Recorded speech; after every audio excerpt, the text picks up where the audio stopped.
Bonjour les amis, je ne me suis pas exprimé depuis un certain temps. Je m'en étais expliqué dans ma dernière vidéo en disant que le temps était venu à la réserve et à la prudence face à un système qui devient oppressif, extrêmement oppressif. Alors tout d'abord, je tiens à manifester mon soutien total, même si c'est un soutien anonyme d'un petit youtubeur dans son coin, dans son fin fond de montagne. Mon soutien total à Hervé Ryssen. Alors, c'est un peu comme Galilée, hein, si vous demandez aux gens, savez-vous qu'un écrivain est en prison? Déjà, il vous répondra non.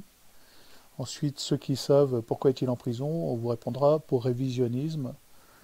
Alors, apprenez que c'est pas du tout le cas. Hervé Ryssen n'est pas un révisionniste. Il a écrit des livres, alors des livres sur des sujets délicats, évidemment, hein, et des livres sur les juifs et sur leur implication dans de nombreux domaines. Alors notamment à Hollywood et durant la révolution bolchevique et des juifs qui ont causé, et qui sont la cause de millions de vies humaines, de pertes, de morts, d'assassinats. Donc il n'a fait qu'établir des vérités, les mettre au grand jour, les manifester, des vérités que tout le monde connaît. Et c'est la raison pour laquelle il est en prison, et uniquement pour cela, pas du tout pour révisionnisme. Voilà, on l'accuse d'attiser la haine. Donc la vérité, il ne faut pas la dire hein, concernant eh bien, certaines castes, certaines populations, certains ayants droit. Alors je ne parle pas pour tous les juifs, hein, moi j'ai rien contre les juifs en particulier, même strictement rien. Je n'ai absolument rien contre personne d'ailleurs, ni les juifs, ni les gens qui cherchent la vérité, quel qu'ils soient. Par contre, voilà, je m'oppose spirituellement, intellectuellement, à tout ce qui forme une loge maçonnique, à commencer par le Bnei Brit, et toutes les loges, le Grand Orient, les grandes loges, tout ce qui fait aujourd'hui l'antéchrisme en France, l'antichristianisme, avec toutes les ramifications possibles que l'on retrouve dans le CRIF, dans la LICRA, dans toutes ces entreprises qui ne sont pas du tout des entreprises anodines et qui sont des déviances maçonniques absolument. Donc voilà, ça, eh ben, en tant qu'homme, en tant qu'être humain, je me dois d'être en guerre contre cela parce que je suis catholique. Et je suis tout à fait opposé et en guerre contre ces infiltrations dans l'Église catholique, ces infiltrations et leurs manifestations. Je suis tout à fait en opposition face à ce nouvel humanisme catholique qui est opposé, contraire à la véritable charité et à l'enseignement de Jésus. Donc l'humanisme universaliste, matinée d'écologisme qu'on nous vend aujourd'hui dans l'Église, pour moi, ce n'est pas l'Église, ce n'est pas du catholicisme, c'est même en opposition, c'est du mondialisme, ça pourrait très bien être une émanation de la pensée sorosienne, Georges Soros. Voilà, vous savez de quoi je parle, les catholiques.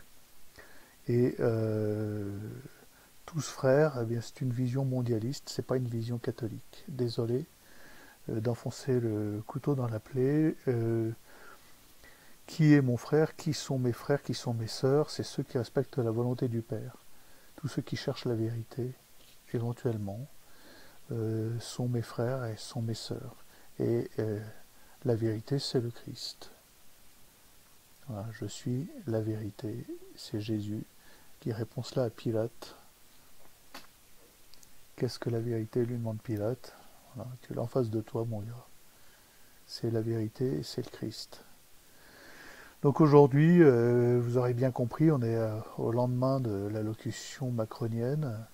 Je me suis forcé à la regarder, enfin en partie parce que dès le début, ça part très très mal. Il n'y a pas une parole de vérité qui sort de la bouche de cet homme. Pas une parole. Ce sont uniquement des vérités déformées, dévoyées, Ce type-là est drogué, hein, ça se voit dans son regard.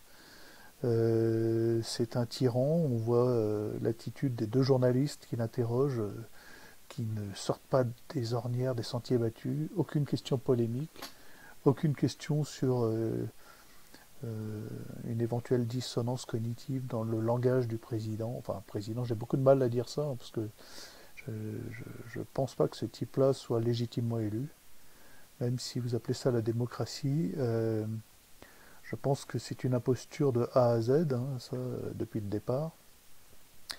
Et donc voilà, on voyait ces deux journalistes l'interroger avec des questions reçues d'avance dont il ne fallait surtout pas sortir. Personne pour dire mais monsieur le président, excusez-moi, j'ai du mal, un président ça sort mal. Vous dites que la réanimation est encombrée aujourd'hui avec 1500 lits, etc. Mais c'est le cas tous les ans à la même époque. Tous les ans à la même époque, vous demanderez à tous les urgentistes, à tous les réanimateurs, le personnel hospitalier, tous les ans à la même époque, les lits manquent dans les hôpitaux. Chose dont lui et ses prédécesseurs sont coupables d'ailleurs, puisque pourquoi manquent les lits dans notre soi-disant merveilleux système de santé? Parce que ces gens-là détruisent le système de santé. Bon, ça c'est une autre histoire. Donc ce type-là commence par des mensonges, par nous faire peur. Moi j'ai regardé ça avec mon fils de 16 ans, qui avait une boule au ventre, au sens propre, hein, réellement. Quand ce type-là lui dit je vous plains d'avoir 20 ans en 2020, voilà. Je n'ai pas vécu, moi, la période d'occupation allemande, mais j'ose soupçonner que la dictature que nous vivons aujourd'hui est pire, bien pire encore. Voilà, parce qu'elle touche les âmes, elle touche non seulement les corps, mais les âmes. Donc aujourd'hui, voilà, c'est une dictature sanitaire, mais c'est aussi une dictature antéchrist, fondamentalement antichrétienne. Et elle s'exprime à une vitesse considérable aujourd'hui par des faits qui sont flagrants. Hein. On essaye de pousser l'avortement sans limite. L'avortement, c'est ce qui me blesse, moi, en tant que catholique, le plus. Je voudrais prendre toutes les femmes qui ont cette tentation, je voudrais les prendre dans mes bras. Je voudrais leur dire, ne faites pas ça. Accueillez, apprenez à accueillir l'enfant à naître. Ça, ce que je dis là, c'est criminel, c'est une parole criminelle. Ça peut me valoir des poursuites, vous entendez? Voilà, on en est là dans notre pays. Donc ça, interdiction de s'exprimer. Cette vidéo sera certainement censurée, même si je passe sous les radars parce que j'ai très peu d'abonnés. Mais je n'ai pas le droit de dire ce que je dis actuellement. Je n'ai pas le droit d'avoir une pensée qui est autre que la pensée macronienne, mondialiste et satanique, parce que c'est profondément satanique. Voilà, donc pour ceux qui ne le savent pas, nous vivons aujourd'hui un combat eschatologique, c'est très très clair, et ça s'accélère, ça va très très très très très très vite.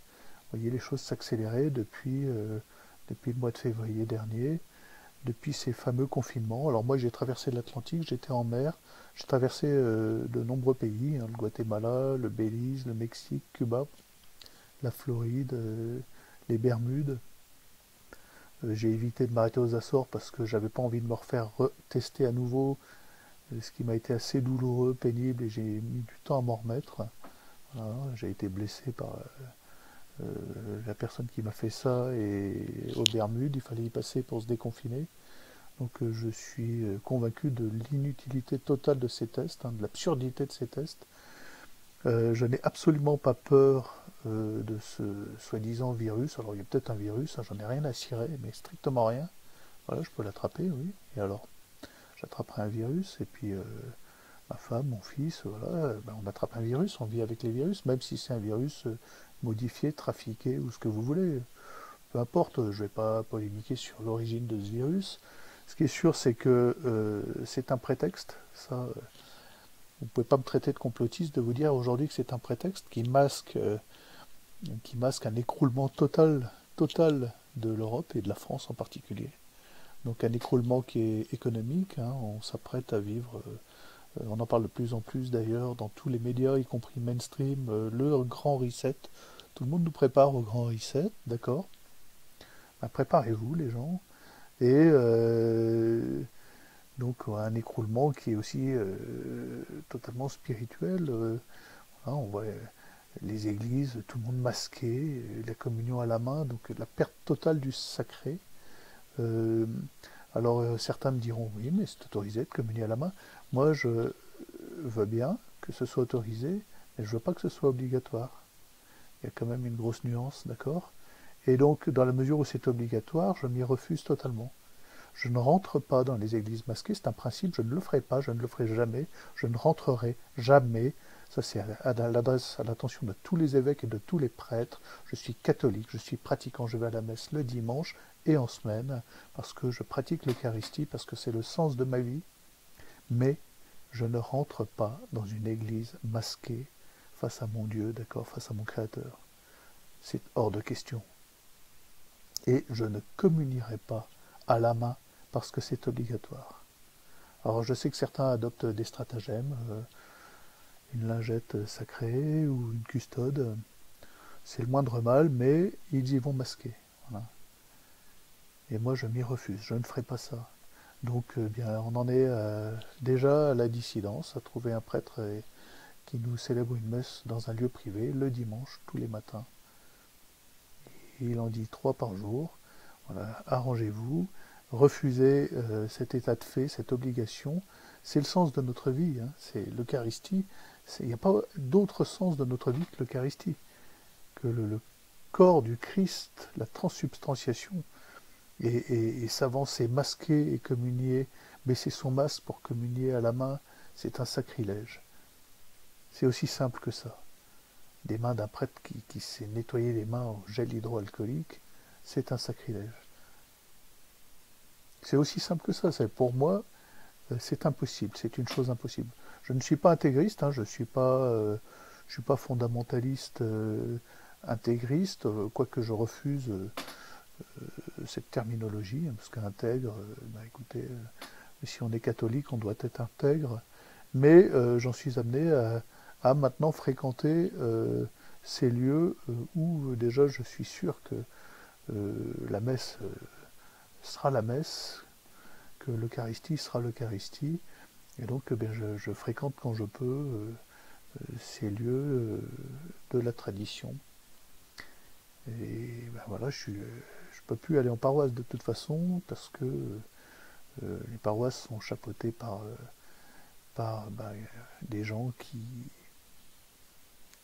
refusent qu'on soit catholique dans les églises. Voilà. Peut-être que je pourrais aller dans ma paroisse non masquée une fois, 2 fois, mais ça choquera des gens, des bien-pensants, des peureux, des gens qui ont peur d'un virus, qui viennent à la messe et qui ont peur du virus alors qu'ils offensent le Seigneur. Et c'est de ça dont ils devraient avoir peur. Donc voilà, j'en reviens à l'allocution de Macron, donc du mensonge de A à Z, pour en arriver à pas de plus dans la dictature. Alors, ceux qui ne sont pas concernés, voilà, j'habite pas Saint-Étienne, donc je suis pas concerné.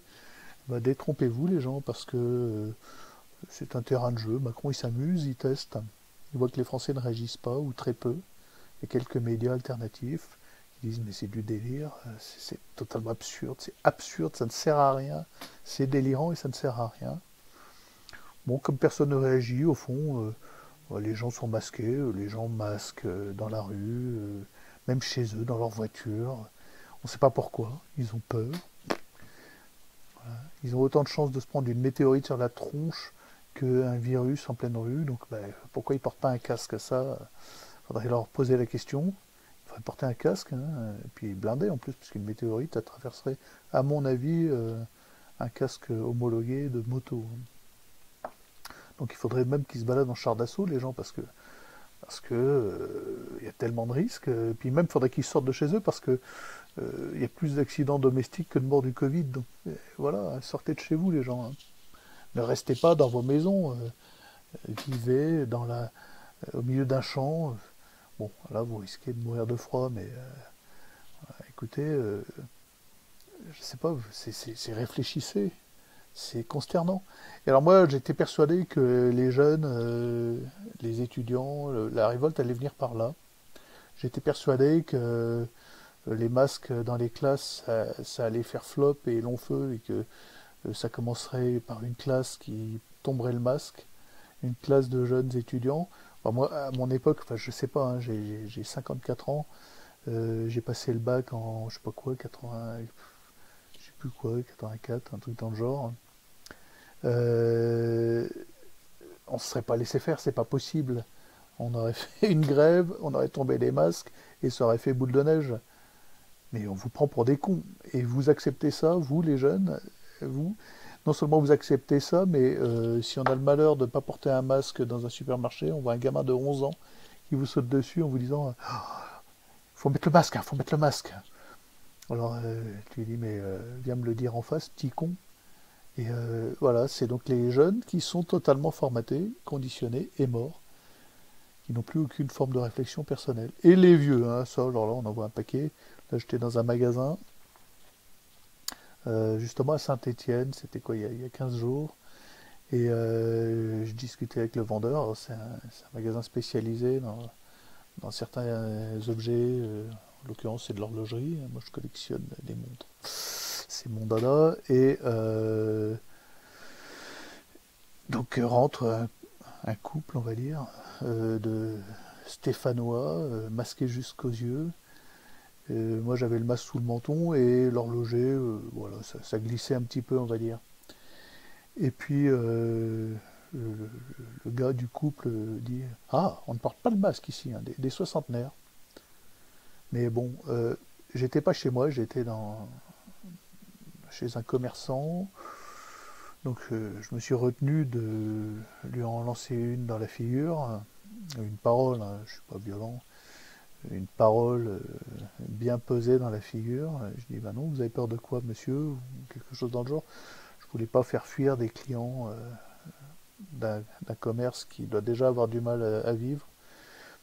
Et donc bah, j'ai rien dit, mais voilà, je leur dis comme ça face caméra, vous êtes des cons.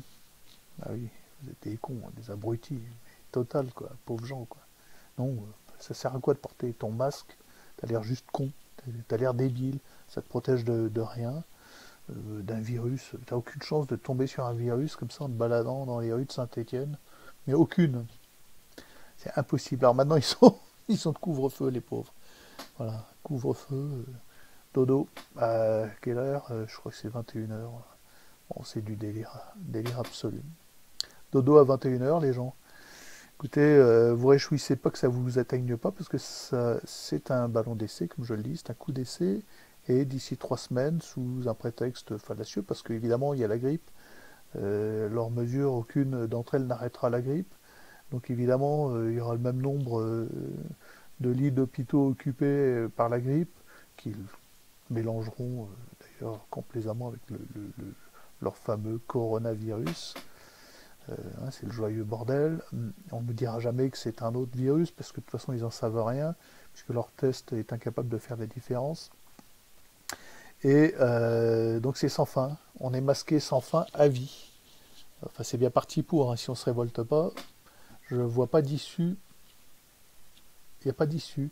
Donc ça, plus toutes les mesures liberticides pour notre sécurité, plus d'école à la maison. Alors moi, mon gamin, il fait d'école à la maison. Et on a des bonnes raisons à cela. Hein. C'est que il est hors de question qu'il aille à l'école masqué. Voilà, on a pris nos responsabilités, parce que le masque est idiot et stupide. Donc mon gamin, il n'y a aucune raison qu'il aille dans un lycée masqué. Il n'y a aucune raison aussi qu'il aille dans un lycée dans lequel il se fera racketter par des hordes de migrants dont on ne sait pas s'ils sont mineurs, totalement sauvagés ou je ne sais quoi. C'est le cas aujourd'hui dans bon nombre de lycées où voilà, il n'y a plus que de la racaille, il faut le dire.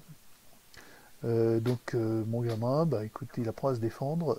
Aujourd'hui, il apprend, je pense que c'est mieux que d'avoir un bac, hein, la survie, l'art de la survie, parce que parce que je crois que dans les 2, 3 ans à venir, c'est ce qui prévaudra, c'est ce qui sera important à un gamin de savoir. Alors moi, je voudrais vous dire une chose à vous tous les citadins. Là, on va vers une situation qui va nous imposer un vaccin obligatoire. Donc on les voit arriver avec leur vaccin. Euh, donc une piqûre contenant on ne sait pas quoi, obligatoire. Alors, dans la mesure où c'est obligatoire, c'est comme pour la communion à la main. Pour moi, c'est niet, hein, négatif. Bon, je ne suis pas très fan des vaccins en général.